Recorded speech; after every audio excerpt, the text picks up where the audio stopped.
నవదీప్ గారు, నేనంటే బతికేది నా ఫ్యామిలీ కోసము.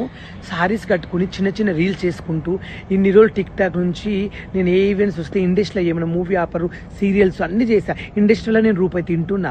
ఇండస్ట్రీలో నాకు ఒక పేరు వచ్చింది.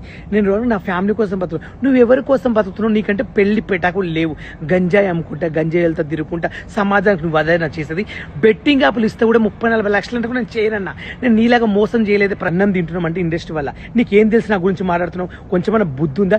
బిందు మాధురు నీకు మారడానికి కొంచెమైనా రెస్పెక్ట్ అని తెలిసిందా? నిజంగా నువ్వేం మనిషివే తల్లి. నీ బతుకు జడా. బిగ్ బాస్ అనేది సమాజాన్ని రిఫ్లెక్ట్ చేసే ఒక small scale model.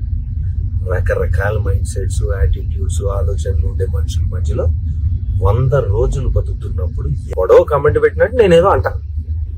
Contestant reaction ఎలాగైనా ఉండొచ్చు, పర్సనల్ గా తీసుకోవచ్చు. మీ ఒపీనియన్ మీది. I like what I'm doing, I will continue. Concept ఇది.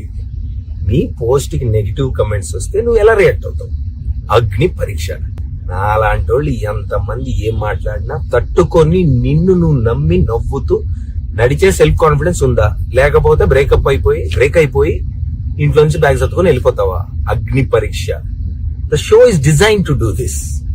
If you can't handle negative comments, internet కి రావద్దు, అగ్ని పరీక్షకి అసలు రావద్దు.